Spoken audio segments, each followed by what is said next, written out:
Nah, kita kilas balik lagi kepada pertanyaan yang pertama gitu. Ada kata-kata dari Teteh itu udah menjanda itu 2 kali.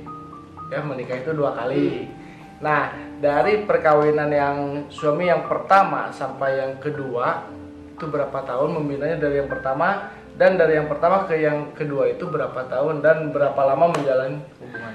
Jadi dari yang pertama itu kurang lebih saya 5 tahun. Dan itu pun keanehannya ada. Apa? Jadi saya begini, kamu lama berumah tangga kurang lebih di 5 tahun. Ada yang ngasih tahu kan secara batinnya saya, secara kegoiban saya bilang ngapain, penyebabnya juga saya tidak tahu. Nah, pada akhirnya detik di mana saya menginjak 5 tahun tuh sudah dijalani 5 tahun lepas. Nah, nanti 1 tahun kemudian setelah kamu menjanda, kamu akan bertemu dengan seseorang. Dan orang itu adalah, kalau Allah berkehendak, kalau Allah mengizinkan, itu adalah jodohmu. Tapi 11 tahun itu kamu menemui kegagalan kembali. Nah, dari jarak yang pertama saya membina 5 tahun, 1 tahun kemudian saya jadi janda, 1 tahun kemudian saya bertemu dengan yang kedua. Berarti saya menjanda 1 tahun lebih dong, ya kan? Nah, tahun itu saya menikah. Nah, dari situ saya menjalani dengan sesuatu yang merasa saya sempurna menjadi seorang ibu, saya sempurna menjadi seorang istri, di situ dijalani. Nah, detik di mana saya akan menjalani langkah ke 11 tahun, itu musibah terjadi. Musibah. Ya, godaan rumah tangga lah ada ya. Nah, saya pun bingung, saya tidak mau bercerai yang kedua kali. Karena bagi saya, perceraian itu sangat hina di mata saya. Berarti saya figur seorang istri yang kurang baik menurut saya waktu itu. Dan saya tidak mau juga menjadi seorang ibu yang tidak bertanggung jawab hanya karena kesalahan sedikit. Masa sih saya harus bercerai? Tapi ternyata Allah menentukan lain. Saya tetap mungkin di jalan yang sudah ditentukan Allah. Akhirnya saya waktu itu sholat tahajud, saya minta ke Allah yang terbaik. Dan ada yang mengatakan bahwa berpasrahlah kepada Allah karena kamu tidak bisa melawan takdir. Besok lusa kamu akan mengalami satu fase di mana fase tersebut menyakitkan. Dan kamu harus menerima, mau tidak mau harus menerima. Tapi dengan satu syarat, apapun yang terjadi di kehidupan kamu, jangan pernah kamu lepaskan tanggung jawabmu kepada anak-anak. Jadi setelah perpisahan itu 5 tahun setelah itu ada yang berbicara kepada Teteh? Ya pokoknya setiap ada fase, ada yang saya tidak pernah jalani, udah dikasih tahu lah gitu intinya mah. Udah dikasih tahu dan itu semua terjadi. Nah, setelah itu saya memilih sendiri dong. Saya memilih sendiri dengan lama sekali, dan proses perjalanan hidup saya selama kesendirian itu yang dipikirkan oleh saya adalah masa depan anak. Saya tidak mau masa lalu saya yang begitu menyakitkan terjadi kepada anak-anak saya. Dan gimana cara saya menangani hidup saya, gimana cara saya menjalankan hidup saya, dan gimana cara saya menikmati hidup saya, itu gaya saya. Nah, pada akhirnya saya kan waktu itu tidak ketemu nih sama anak karena sudah perceraian. Udah gitu saya bilang, ya Allah, kalau memang ini jalan yang harus saya tempuh karenamu, kuatkan saya. Intinya saya inginkan anak-anak saya sehat, panjang umur, banyak rezeki, sekalipun saya tidak bertemu dengan secara gininya kan gitu. Karena ada beberapa hal. Nah, setelah itu ada lagi jam 2. Nah, saya akan simpan rasa kasih sayangmu kepada anak-anakmu supaya kamu hidup fokus di dalam mencari nafkah untuk masa depan anak-anak. Karena anak-anakmu tidak hanya membutuhkan kasih sayang, tapi membutuhkan pembuktian. Betul. Pembuktiannya itu seperti apa? Ya, pembuktiannya anakmu semakin lama semakin membesar, dan rasa penasaran dan rasa keinginan semakin tinggi. Kamu harus mempertanggungjawabkan ke situ. Berikhtiarlah dengan hati, berjalanlah dengan hati, dan kamu akan menghasilkan sesuatu untuk sebuah hati. Gitu. Berarti selain dari itu, usaha apa saja selain dari paranormal yang Teteh jalankan gitu? Ada usaha yang lain nggak? Nah, setelah perceraian yang kedua, saya pernah vakum dulu. Saya tidak aktif dulu dalam sebuah paranormal. Saya hentikan dulu paranormal saya dalam hitungan 1 tahun. Karena saya tidak mau di saat hati saya terluka, di saat hati saya kecewa, di saat hati saya sakit, saya mengobati. nggak etis dong. Iya betul. Masa dokter sakit ngobatin orang sakit, di mana fokusnya kan? Iya. Saya stuck dulu 1 tahun dan alhamdulillah saya diajak oleh seseorang untuk berbisnis di luar gitu. Ya saya tidak sebutkan bisnis saya seperti apa, yang jelas menghasilkannya lumayan. Iya. Saya banting tulang, saya mencari sepeser 2 peser dan saya kumpulkan untuk suatu saat nanti saya bertemu dengan anak saya. Dan alhamdulillah selama 5 tahun saya berbisnis itu, saya mendapatkan apa yang saya inginkan. Saya bisa membuktikan kepada siapapun bahwa seorang janda itu tidak lemah, seorang janda itu tidak hina. Yang penting niat dan tujuan kitanya aja yang baik. Terlepas dari mereka menilai kita seperti apa, saya tidak berpikir ke arah situ. Yang saya pikirkan masa depan anak saya. Yang saya pikirkan, saya tidak mau anak-anak saya dihina atau sengsara hanya karena kedua orang tuanya berpisah. Seperti itu. Setelah lepas dari 5 tahun, saya berbisnis kembali. Saya berbisnis apa aja, di bidang apa aja saya berbisnis. Beda-beda, yang gitu. penting mah saya bisa mencari rezeki, mengais rezeki supaya anak-anak saya tidak kelaparan, supaya anak-anak saya meraih apa yang mereka inginkan.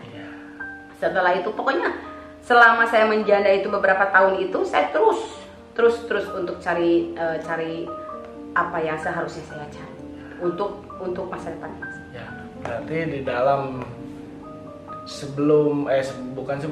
jadi selain daripada paranormal itu sendiri, Teteh ini juga seorang pengusaha. Bukan, saya merasa tidak menjadi pengusaha, tapi saya pencari rupiah. Kalau misalkan pengusaha itu kan harus ada titel jelas ya, harus semuanya di bidangnya jelas. Kalau saya makan yang penting ada yang ngajak, misalkan bisnisnya di sini, oke, ayo saya ikut, karena memang nyaman, karena memang istilahnya di bidang ini ternyata saya cocok, saya jalani. Yang penting saya bisa mencari nafkah untuk anak saya. Jadi kalau saya disebut pengusaha, saya tolak, karena saya tidak mempunyai identitas seorang pengusaha. Jadi di samping saya menjadi paranormal, saya juga melanglang buana di lapangan gitu, yaitu mencari lebih gitu. Jadi kalau misalkan paranormal, kalau ada kan pasiennya, kadang-kadang kalau pasien itu kan kadang ada kadang tidak. Tapi kan saya tidak fokus ke paranormal, saya juga harus fokus ke bidang yang lain supaya tambah ngemadu pekerjaan gitu. Jadi rezeki saya dapat sini gitu. Dan di situ juga ada satu perintah yang seharusnya saya lakukan, yang katanya setiap rezeki yang kau memiliki berbagilah. Nah itulah yang namanya istimewanya sesuatu yang tidak terlihat. Jadi hasil yang didapat itu sebagian besar Teteh sumbangkan kepada orang-orang yang tidak membutuhkan. Yang membutuhkan. Ya saya sumbangkan, bukan disumbangkan ya, karena memang saya juga waktu itu masih dalam tahap tidak wah gitu ya, masih alhamdulillah cukup lah. Tapi kan kata orang pintar, ajengan lah atau kiai mengatakan, sebelum kamu berbagi kepada orang lain, puaskanlah dirimu dulu. Betul. Iya kan? Anakmu, orang tuamu, saudaramu, ya kan? Nah barulah yang namanya keluar. Nah saat itu saya alhamdulillah punya rezeki lebih, ya saya puaskan keluarga saya. Ibu saya, nenek saya, saudara bibi-bibi saya semua gitu. Sampai mereka bisa menikmati apa yang namanya arti kebahagiaan. Jadi saya berbagi, jadi saya tidak pakai duit sendiri. Jadi misalkan saya dapat nih, misalkan 1 bulan itu saya dapat 1 juta ibaratnya. Nah, saya bagikan juga ke keluarga saya. Paling sisa saya mah berapa? Gitu. Jadi yang penting keluarga saya tidak dihina lah. Saya berpikir waktu itu saya terlahir dari orang tua yang tidak kaya, tapi saya ingin membahagiakan mereka dengan gaya dan cara saya gitu. Supaya apa yang dimiliki saya bisa dinikmati oleh saudara saya, orang tua saya, dan orang yang menyayangi saya. Begitu. Jadi rezeki saya nggak pernah saya makan sendiri, itu aja intinya. Dan alhamdulillah, jadi semakin kita bisa menerima, semakin kita bisa mencari, semakin kita bisa mendapatkan apa yang kita inginkan dan kita bagikan, nggak ada yang namanya kekurangan, itu nggak ada. Alhamdulillah kita memberi dan ternyata Allah memberi kita juga gitu. Dan juga maaf Allah mengizinkan sesuatu yang tidak terlihat membantu saya, dan itu lebih mempermudah saya mencari sesuatu yang saya inginkan. Tidak terlepas dari yang namanya bantuan-bantuan yang tidak terlihat. Itu sangat-sangat sekali terasa dan nyata. Berarti selain dari paranormal itu dari dulu sampai sekarang pun, selain dari paranormal itu masih berjalan sekarang? Ya alhamdulillah. Jadi kalau misalkan ada yang kamu mau nggak bisnis ini, gitu kan? Gimana ininya? Ini ya oke ya, gitu.